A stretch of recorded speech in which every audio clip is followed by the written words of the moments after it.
On today's episode of Gathering the Kings. I'll say this to anybody out there that's listening.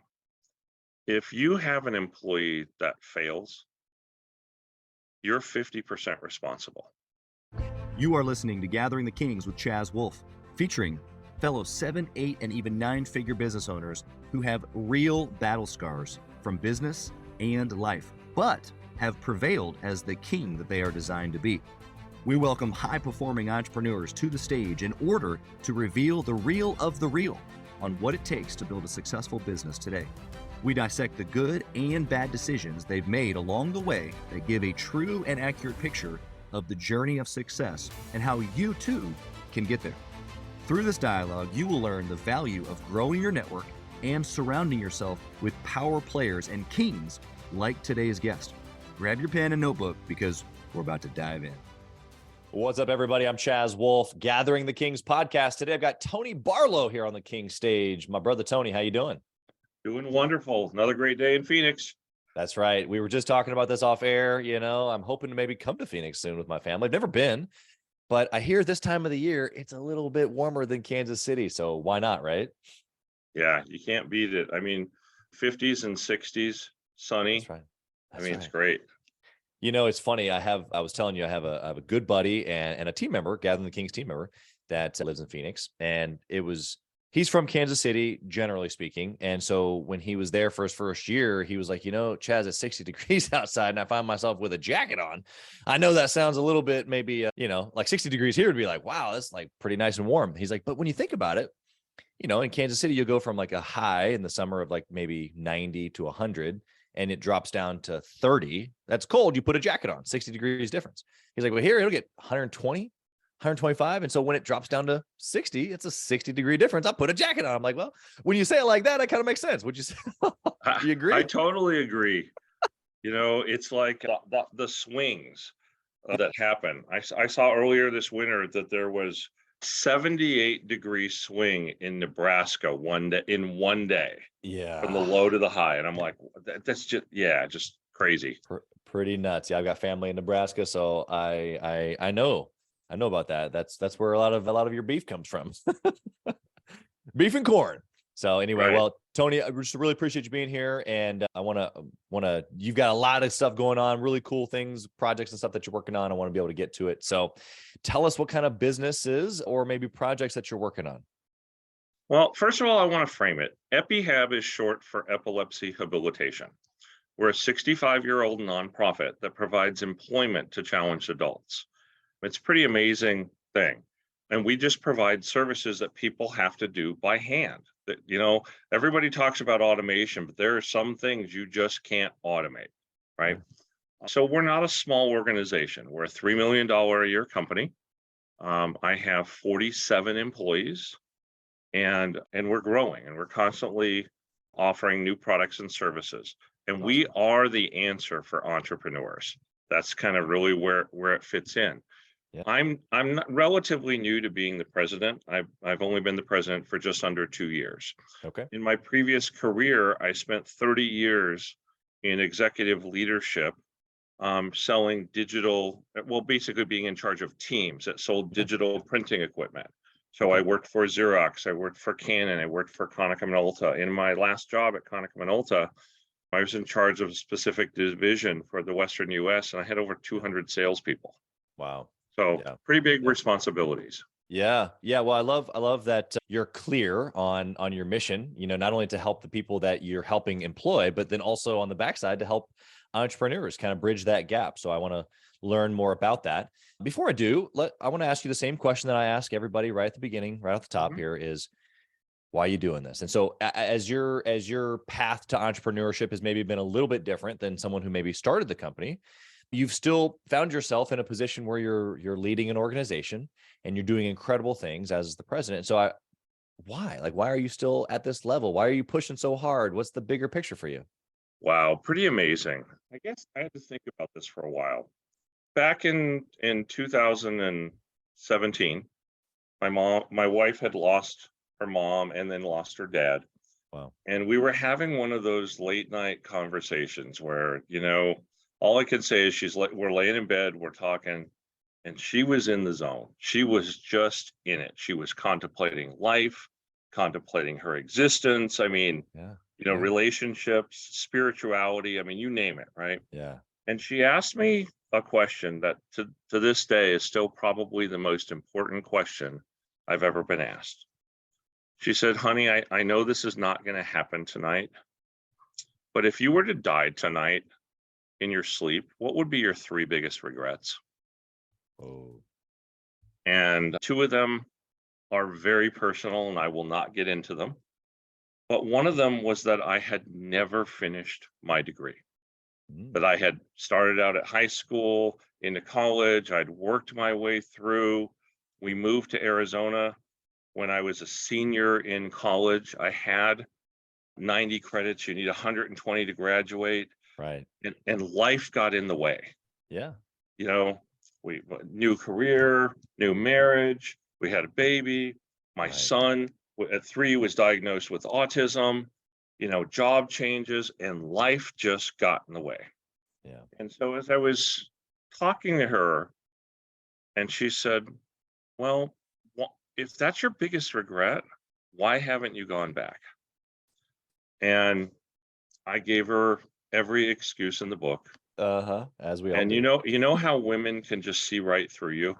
Oh yeah, just straight BS meter. Yep. Ding ding ding ding ding.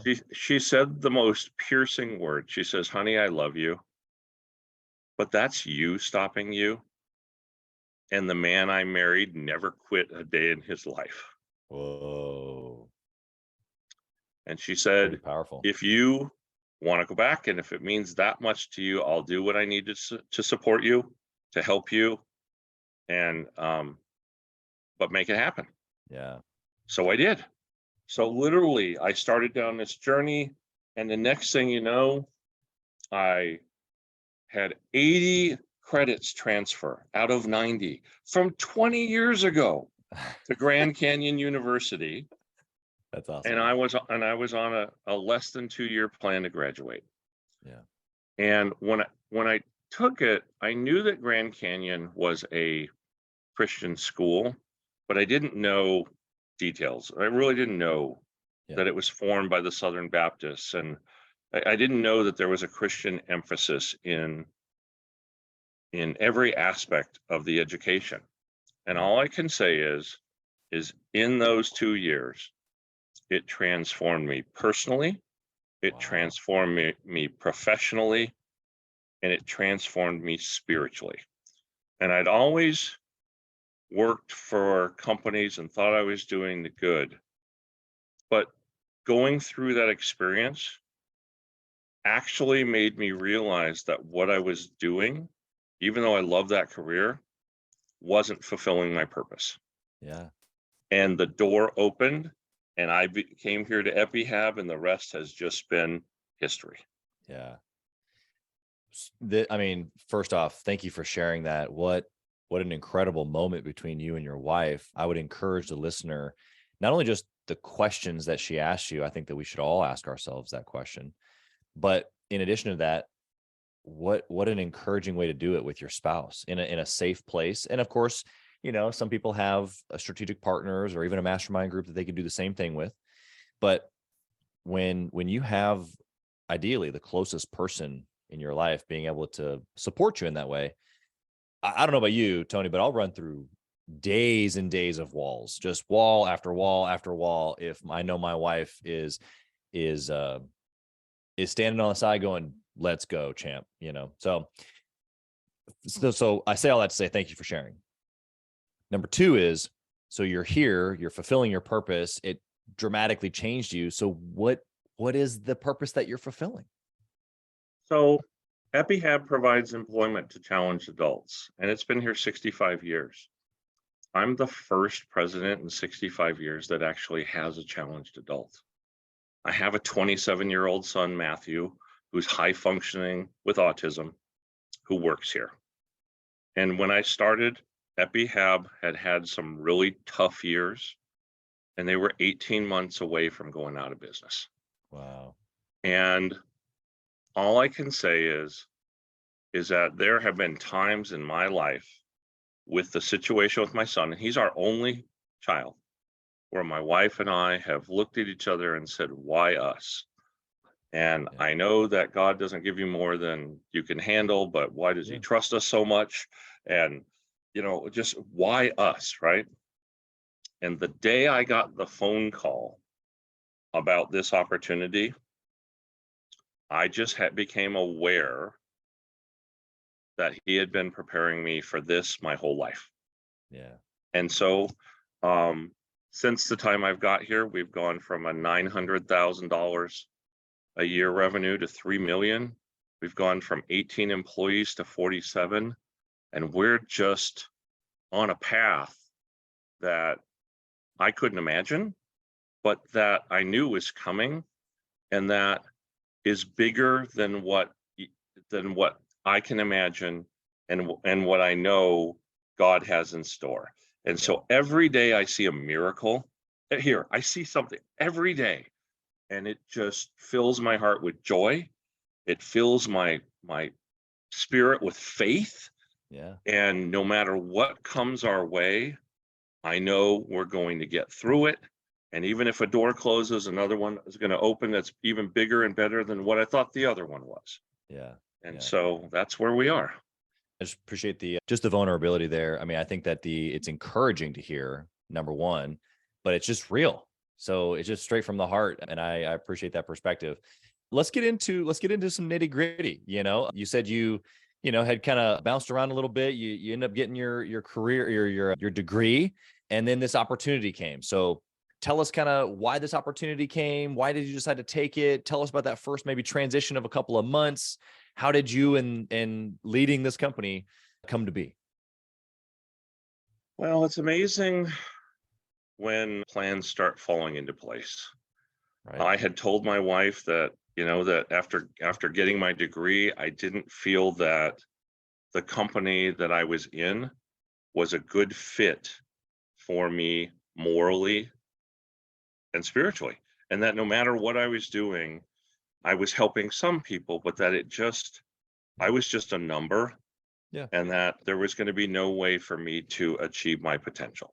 Yeah, I think And every so, entrepreneur listening can relate to that exact thing right there and go, okay, there's got to be something more. Keep going. right. And so, long story short, I'll tell you, it's amazing how it fell into place. I have a really good friend who had taken a new job with the Printing Industry Association of Arizona and Southern California. And remember, I was in kind of the same thing, selling digital printing equipment. Right. And she had been asked to be a board member here at EPI-HAB. It's a nonprofit board. Yeah. And she was going to take a tour. And I had called her and said, hey, let's meet for lunch. It's been a while since we caught up. Da, da, da, da. And she goes, well, I'm going to be taking a tour at EPI-HAB. We can go after. And then she goes, have you ever been to EPI-HAB? And I said, no. She goes, well, with your son, you should come on the tour with me. So I came on the tour. I didn't know what we did, never even knew this place existed, saw it, and was very inspired. And then about a week later, she called me up crying and said, Tony, my job just expanded my territory from 4 states to 11.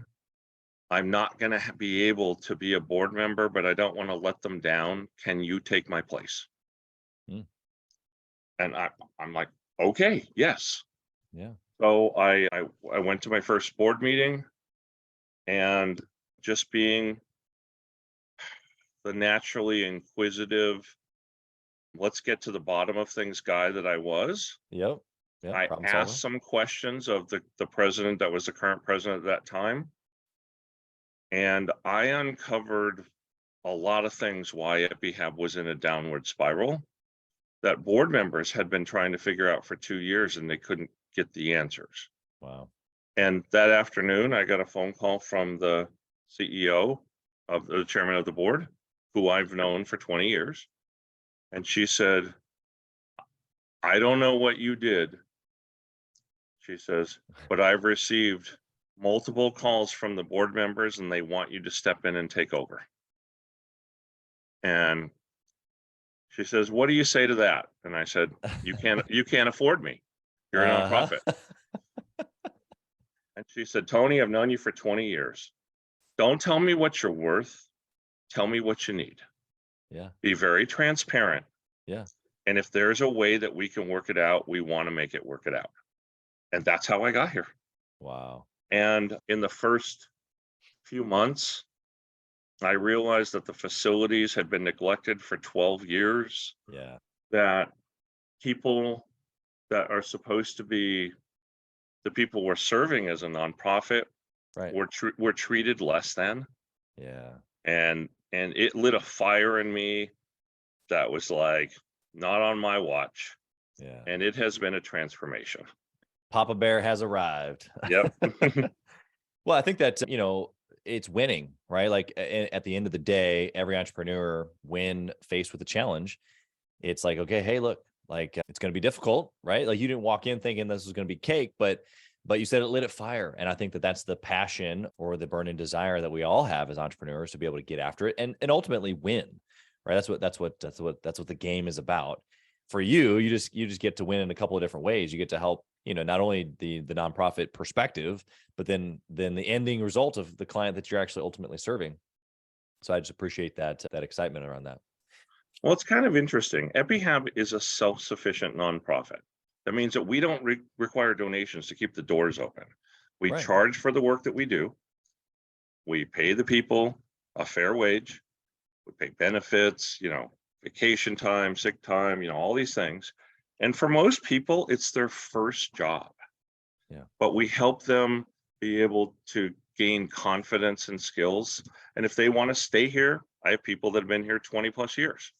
I have other people that have been here 2 or 3 years, and they move on. And now they work at the Amazon warehouse, Right. and they're making $3 or $4 an hour more. They're getting tuition reimbursement, all this Right. other benefits. And it's all win-wins for us. But the biggest thing is I found that if I take care of the customers and I really take an interest in their business, not just their project or what it is that they want. Yeah. That consultative approach has lit a fire in EPI-HAB's trajectory. Yeah. I have an example of that. I had a startup company that is well funded. They're 25% owned by Dignity Health Corp. Okay. So they're not, a poor startup. Okay. Right. And they have patents on and have developed an oral hygiene kit for people that are in the intensive care unit. And I didn't know that this was an issue until I started working with them, but that the number one cause of death in the ICU is from respiratory infection from bacteria. That comes from being on a respirator and not having proper oral hygiene and this. And so if you can impact that, you can cut the death rate dramatically. Pretty quickly. Yeah. And so they had their prototype of their electric or battery operated toothbrush handle. They had their prototype of the toothbrush, and they had, their antimicrobial toothpaste and their mouthwash and they had all the individual components. They wanted us to make the kits. They wanted us to assemble the product, put it in the packaging, label the packaging. They were working with different companies to design and print the labels that would go on the outside of the packaging and that would go on the case packs. Sure. Also, the instructions for use guide that would be in the kit. Yeah. And because of my printing background, we opened up an in-house print shop here.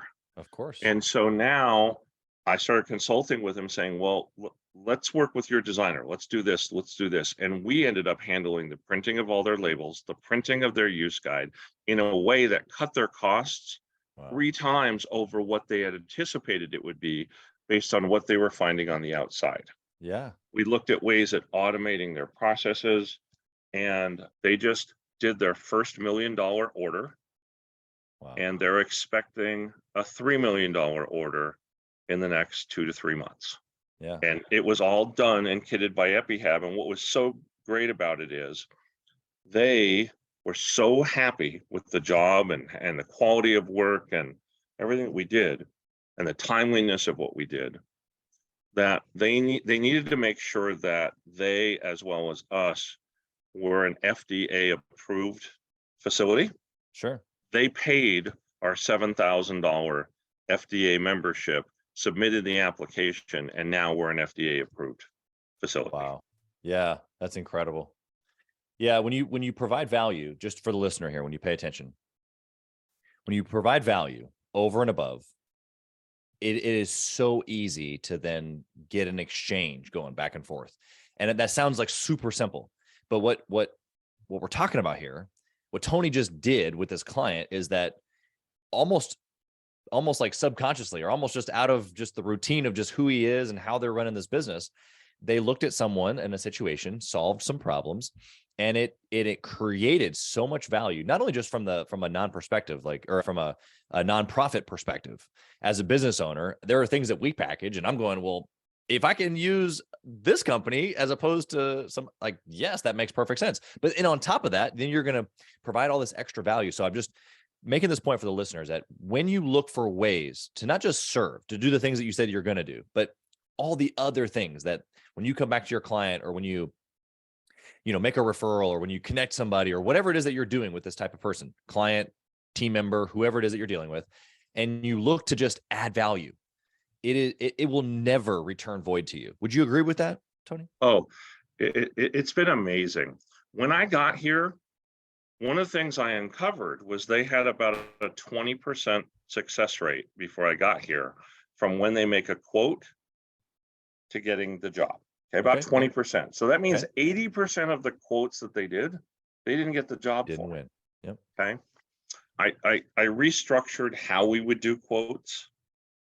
And if somebody is a local company, I won't give them the quote unless they come and take a tour. Love it. Okay. And for anybody who takes a tour, I have a 90% success rate. Oh yeah. Of winning the business. Right. Yeah. And it's like seeing the big picture, trying to help them, trying to solve problems, getting them to buy in. And like you said, I've said to so many customers, look, what's your budget? Or what's a competitive proposal? And they're like, well, I don't want to share it. And I go, well, you don't understand. I may be a corporation, I may be a company, but my purpose is to hire people with disabilities. Yeah. So the real question is, do you want to do work with us? Do you believe in that mission, or don't you? Because if you do, let's figure it out together. Yeah, exactly. And we'll work through it. Yep. And that's how the revenues have just gone through the roof.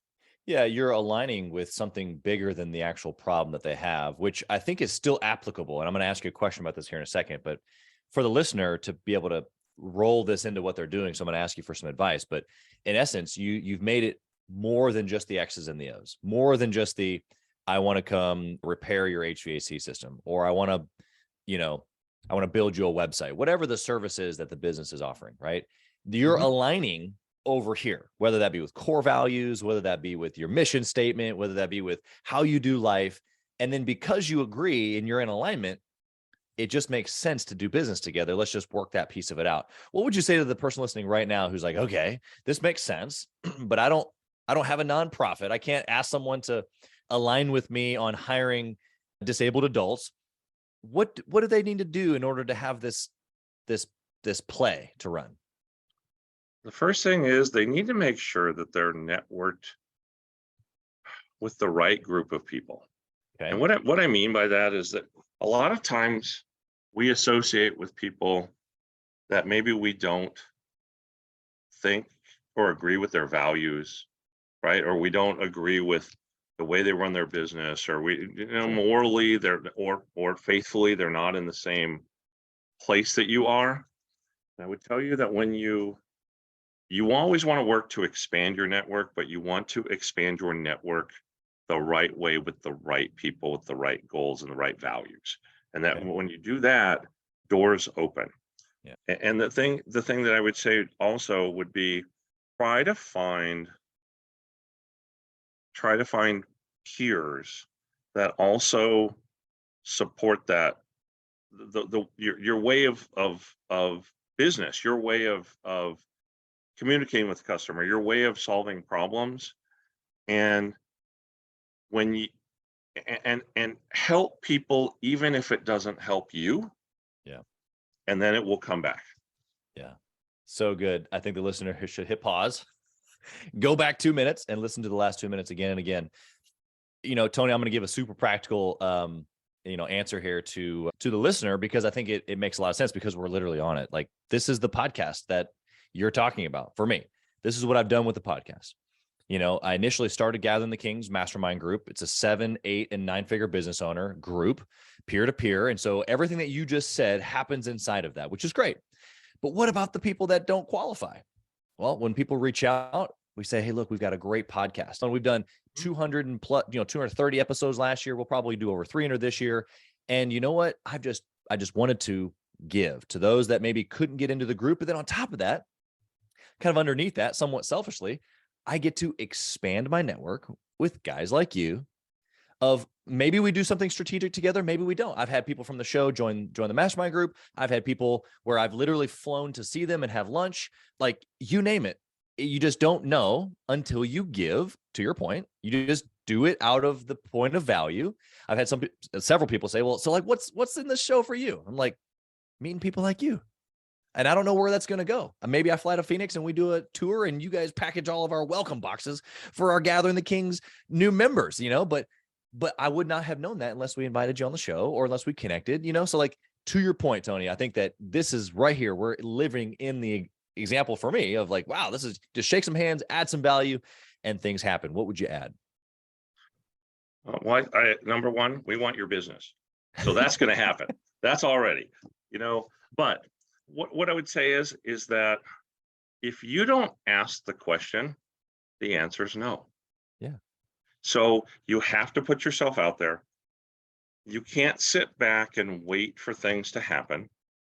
You have to constantly be looking at what is the next move. And I don't know. When I look at business, I go, business isn't checkers. Business is chess. Oh, yeah. Okay. And so it's not just make a move, react, like in checkers. It's strategic. It's well thought out. It's okay. I'm going to go over here and I'm going to do this group.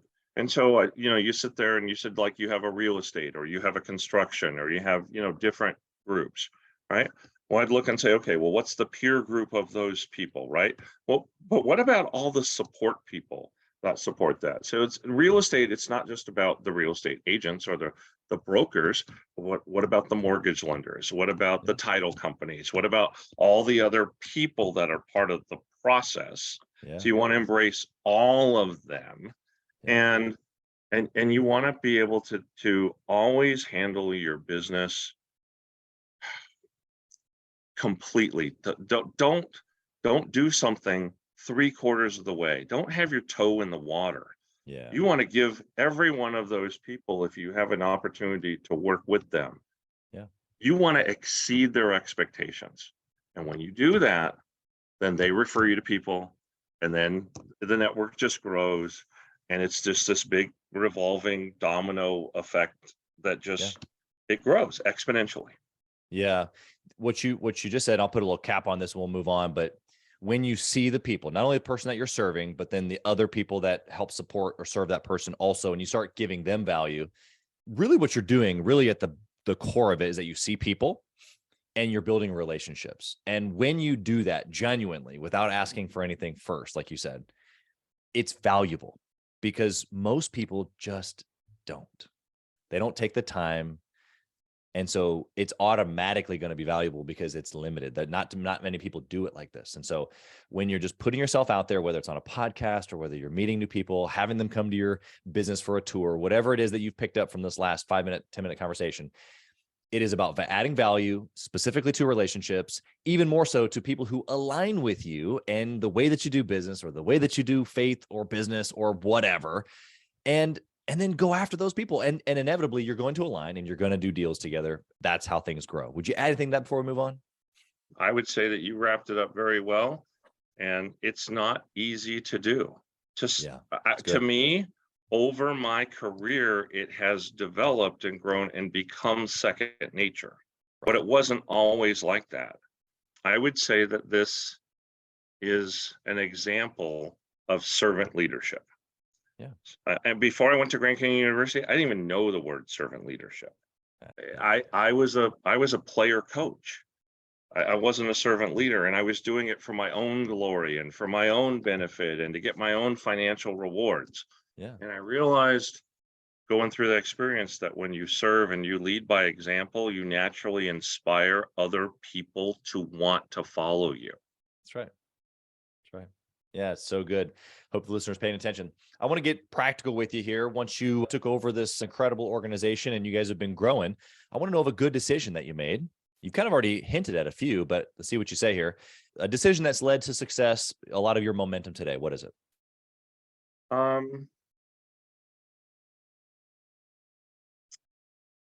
Well, I can look back and I can think on some great decisions in my career. One of the decisions of my career is I was a management trainee at Nestle Corporation, and Okay. I had moved from California to Phoenix, and that's how I got here. Okay. And I was young in my career, and I would say that I was arrogant, I was overconfident, and that was offensive to some people. Yeah. And I guess I would say that I had to learn that there is a balance between confidence and humility. Yeah. And that, again, I made a choice that I was going to leave that industry and I was going to go into something else. And I took the chance. And that was one of the best decisions I ever did, because that started a 30-year career in the digital printing sales organization. So that making that leap was a really big thing. Yeah. Here at EPI-HAB, my biggest thing was to say, you can't do it all at once. I was really impatient because I saw that we were, on the downhill spiral. We were spiraling against the rope. Right. And when the house is on fire, you don't talk about what the tactics of the firefighting group are going to be. You put out the fire, right? You just start And spraying. so I worked in the business in that first year, and I made the strategic decision. And that's probably the best decision I made. I got the right people in place. We got the right processes, and we got, fixed the buildings, and we got, all these different things in place. And I took the management team in and I said, okay, guys, it's time for me to start working on the business. No more of me in the business. And that's going to be more for you guys, but I'm giving you the creative freedom and the autonomy to make decisions and do this. And people had never had that before. Yeah. And they rose to the occasion. I love it. And I have been able that's really what's allowed me to propel to spend more time with the clients, to go to their locations, have them come here. I'm now doing two tours a day minimum. Yeah. And a tour takes 90 minutes. So there's 3.5 hours out of my day that I couldn't have done in the very beginning because I was putting out the fires. Yeah, exactly. So the best decision I would say I've made here at EPI-HAB is to transition to give people authority, training, responsibility, but also give them the freedom to make mistakes. Yeah, it's huge. And it's driven everything that we are in the last 6-8 months that we have propelled has been a result of that. Yeah. I love how you knew, first off, that there was working in versus working on. And I think that this is a fairly common thing that we talk about in business, but not everybody understands fully what that means. And so I think you gave a great description of getting in, firefighting, very reactionary, fixing things, putting in process. Like you kind of got to be in the daily grind, or in King language, we say the warrior stage. Like, you're literally in the battle, you're slaying the enemy, you got blood on your sword type of a thing. But then there comes a point where you have to rise above, not necessarily that you become better than that, but because your vantage point needs to be different. You need to be able to see things and orchestrate things differently, which again, you gave that example as well, even just being able to take the tours, which then helps grow the business and ultimately serves the people inside the organization who you're trying to help, with, then obviously then serves the client at the end. So you've got a well-oiled machine that's prepared for growth. So I just appreciate you sharing that. What about a bad decision? Something that you did that just is like, oh no. At EPI-HAB, trying to think. God, I make mistakes every day. That's really hard to say. But some of the bad decisions, or I would say the biggest bad decision I made, was that as we pivot and as we change and grow and develop, we're going to be serving many different types of adults with different kinds of disabilities. Okay. And that some of the staff here, I just thought because they'd been here 20 years and that they dealt with that they would know how to do that. Right. Right. And I just assumed that. That was a bad decision. I realized that I have to really truly lead by example and not be afraid to say, hey, look, I'm not sure if you have any experience with this, but this is where we're going. Talk to me about, tell me about it.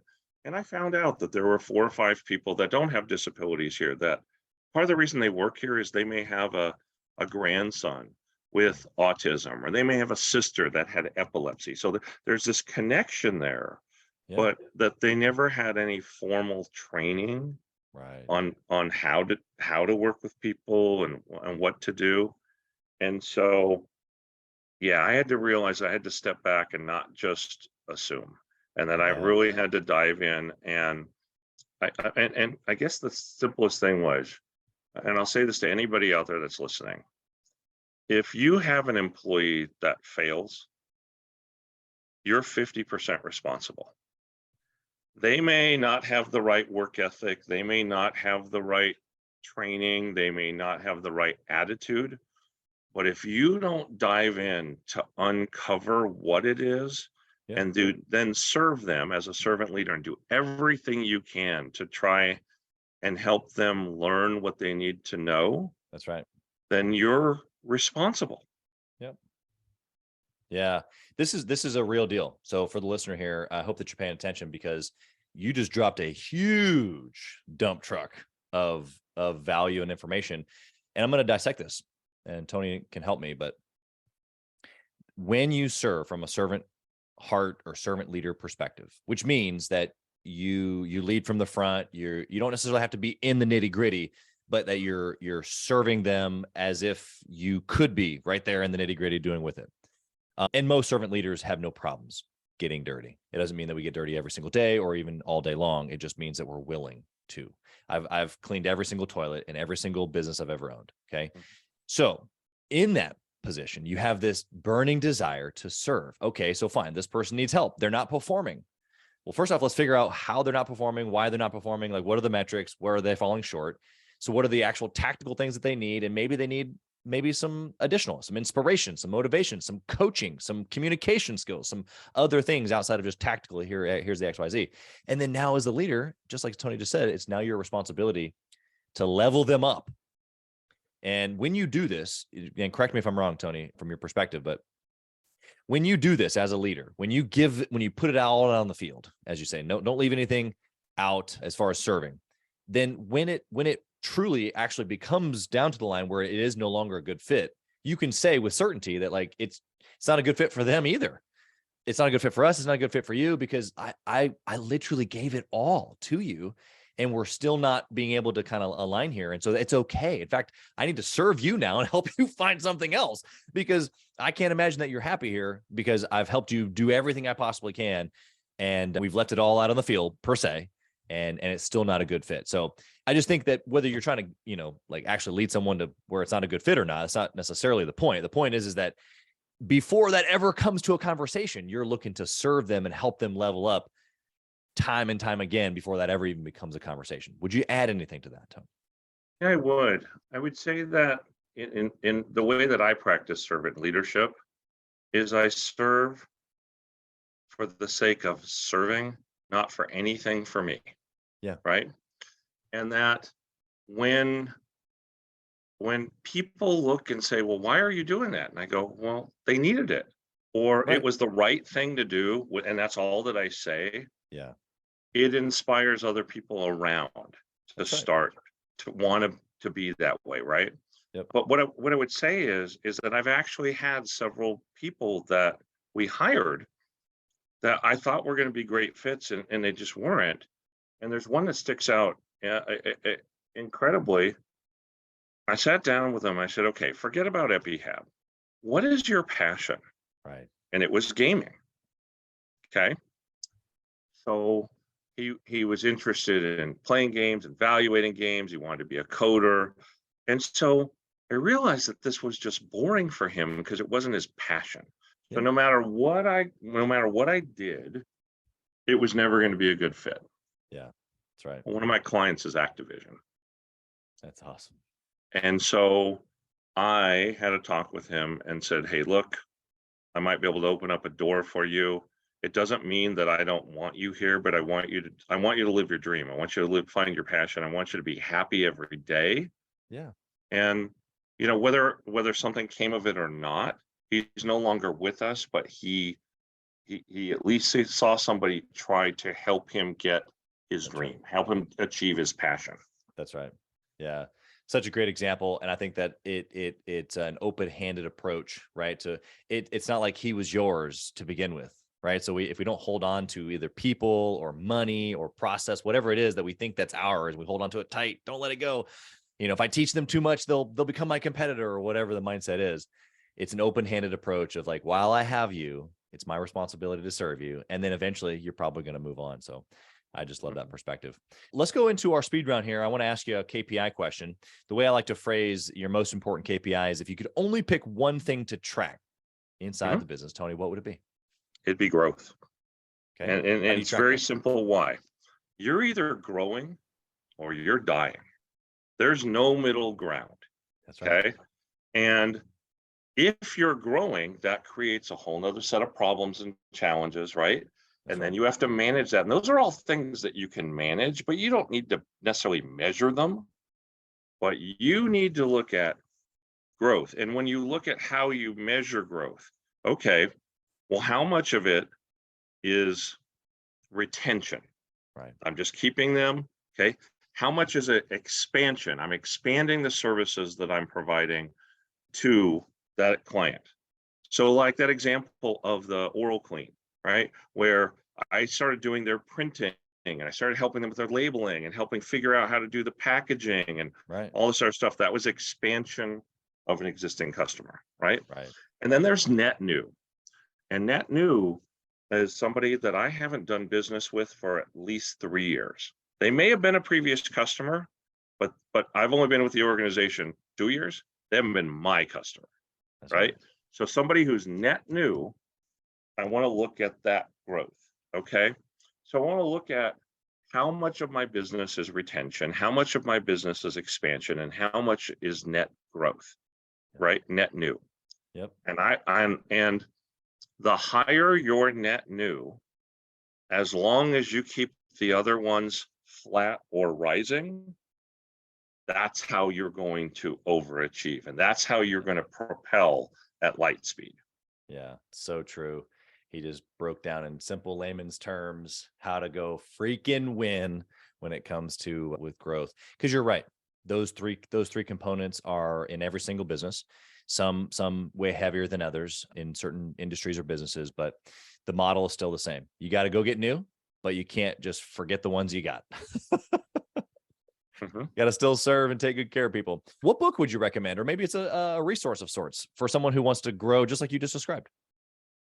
I don't know about growth, but this book, Leadership and Self-Deception, Getting Out of the Box. Okay. There. And that's by the Arbinger Institute. Okay. Just solidified that the things that I had learned in school, that I was applying here, took other examples of other leaders, how they had done some similar things. Yeah. And it just validated that I was making good decisions. That's awesome. Great. We'll put that in the show notes as well for the folks to grab. What do you think about intentionally networking or even masterminding with other entrepreneurs? Well, when I think about my career overall, I think maybe when I was 14, 15, and I had my first job, I applied to a help wanted ad. Yeah. But every other job that I've had since then has been a network connection. That's right. Every job. And so if it's the same thing as growth in the business, well, it's growth of your network. And you're either growing or you're dying. It's the same thing that way also is my belief. And so you hit it on the head when you said, you never know what could happen. You never know who could develop. You never know how you can make one connection who knows somebody else, and that connection turns out to be your biggest customer. That's right. Right? You just never know. And so treat every network opportunity as if it's your only one. That's good. And nurture it and see where it comes. Yeah. I love that perspective. I think that there's a lot of just intentionality that you just gave into building relationships, which is kind of what we've already talked about, 15 minutes or so ago. But when you intentionally nurture, as you say, that's how relationships are built. And that's how deals are done over the course of time. I just so appreciate that. From a family perspective, Gathering the Kings is made up of a bunch of high performing entrepreneurs, business owners, presidents like you. I mean, the whole deal, right? And so oftentimes what I found, even in my own life, is true that we are obsessed and we're after this growth thing, right? But what I've also been obsessed with is growth in my family or in my marriage. And we teeter on this, like, how do I balance it all? And I'm a firm believer that there is no such thing, that we have to go after them equally or as with much passion as the business. I go after my marriage and I go after my family, my kids and stuff like that. And so my question to you is, over the years, how have you done that? How have you kept the passion or the obsession with your marriage, with your family as high as your career or as your business? Well, I would be lying if I told you I was as successful at that in my personal life as I am in my business. And I know that it's an area of opportunity, but I will tell you that you are 100% right, that if you don't keep it a focus, it'll just turn into a failure. So for me, number one, I block off time on my calendar. I block off a couple days a month where I say, okay, honey, on this Wednesday and on this Friday of this week, we're meeting for lunch. Where would you like to go? You tell me the time, I booked off 2 hours or whatever, and I want to take you on a date. Yeah. That's just, it's 2 days a month. It's not that much, right? But we also looked at our mutual interests and our life experiences and our desires, and we achieved a goal that's really helped us as a family. We've always loved the outdoors. So my wife was raised camping. I was raised camping. My wife grew up riding a dirt bike off-road. Nice. At 16 years old, she had a Bull Taco, and she a Yamaha 250 and could ride. So she was an outdoorsy person. And I love the outdoors. So it was something that we had in common, a connection that we had in common. So eventually we got a fifth wheel trailer and we started being able to use that for camping and for vacations and things like this. But we had always aspired to be able to have like a vacation home, a cabin. Yeah. And in 2014, we realized that goal. Wow. And there was the crash in the market, 2009, 2010. Well, in Arizona and in the mountains, it took longer to go through. So about 14 was the bottom of the market. And, I made an incredible decision and we bought a place that needed work. I'm a handy guy and I did 80% of the work myself. And now we have, a 3-bedroom, 2-bath cabin on 1/3 of an acre that's 2.5 hours away. That's 25 degrees cooler than Phoenix. Yeah. And so during the summer, we spend almost every available Friday, Saturday, Sunday there to get out of the heat. Yeah. And it's become our oasis. And I will tell you that the best decision we made was we said, we are not going to get satellite TV. It's going to force us to play games, to play cards, to sit around as a family and agree on what DVD we're going to watch, right? Right. And so that was a really strategic decision that has helped us achieve balance. Yeah. I love that. Several really, really practical decisions in there. Thank you for sharing that. I think that there's probably a lot of families out there that wouldn't mind having a cabin oasis where there's no satellite TV. I think that that would be incredible. Nowadays, you might have to check your phone in with a box, when you first walk in, but Mhm. the same principles apply for sure. I've got one last question here for you, Tony. I want to know if you had a chance to whisper in the younger Tony's ear, what would you say? Great question. I think I would tell him, younger Tony, don't ever stop giving it your all, because you do all the time. Don't listen to other people who tell you no, right? But try to maintain a healthy balance. And if I could have taught myself earlier, then I think I would be in a better place now. Yeah. Yeah, that's good. What would you say to the listener right now who's building a business, building their family even, and it didn't have to be around this, balance for around the family stuff, but just the young after it, they've got another 20 or 40 years to build their life. What's the one thing that you'd leave them with?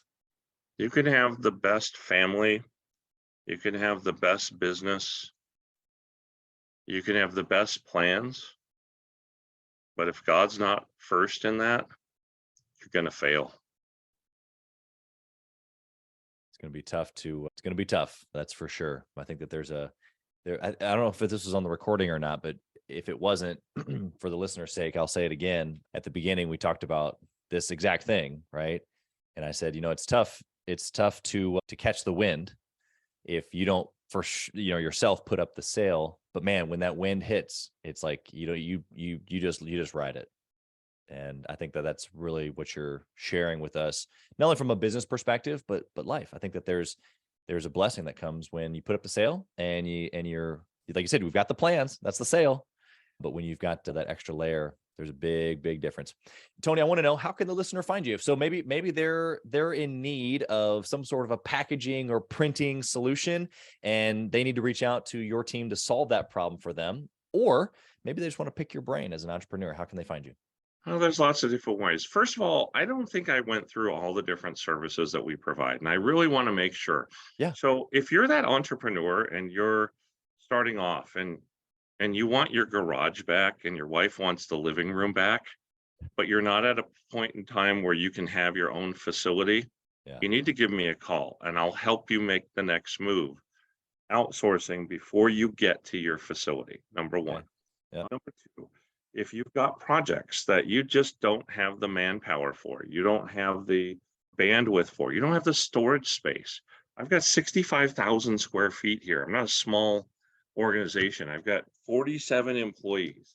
We just did Facebook's Christmas presents for Wow. all of their employees. We handle Carvana's, all their new hire kits. And even though Carvana might be in turmoil right now, for the last 5 years as they've been growing, we've been doing those kind of things. Right. So, and even if we're not the right solution, I may know somebody or someone that can help you that might be that right solution. So the networking is really, really key in this whole thing. What I would tell you to do is, first of all, our website is www.epihab.org, EPI-HAB like boy.org. And on there, you can see my bio, you can see the services we have. There's a contact or learn more button there.